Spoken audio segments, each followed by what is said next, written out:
So, you know how when children are free, right? Children just sing, they talk, they do whatever, they're free. They don't have any, subconscious limitations when it comes to whatever they say and whatever they do, right? So, when a child is young and it's singing, and an older person says, "Stop, you're giving me a headache," that implants a seed in the child's mind to where the child thinks to itself, "My singing gives people a headache." The child subconsciously chokes off and carries this through its adulthood.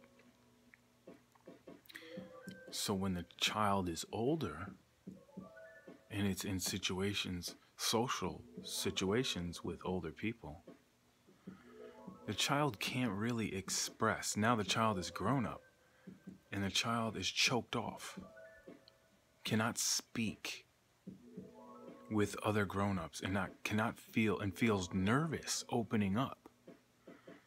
And the sad part about it is that parents do this to their own kids in one way or another. I mean, that's just one example, but this happens in a whole bunch of different ways.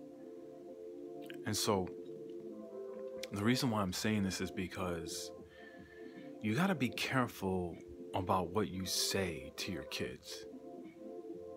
And you just got to be careful about what you say to younger kids in general.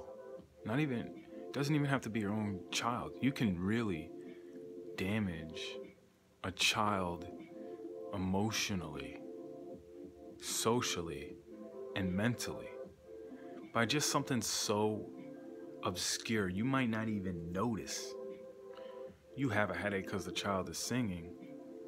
You should never do that. That's just one example. There's so many other ways that you can stifle a child, and that child will grow up not knowing. Like, for instance, certain things you say to children, like you should say to children, yeah, you know what? You should speak up to people that are of authority and say things like, if you think something is wrong, yeah, tell that person. Just because they're a doctor or a teacher or a police officer doesn't mean you have to do whatever they say. Now, don't take it out of context. You have to think about this in a moralistic way. You have to teach your kids morals. And they have to understand that.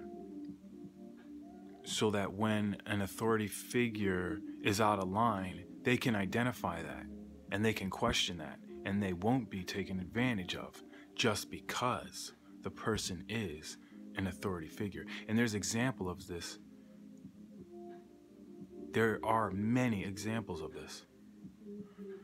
So, I mean, we can get into it a little deeper, but just know what you're putting into your child's mind. The child is small and it's a growing mind.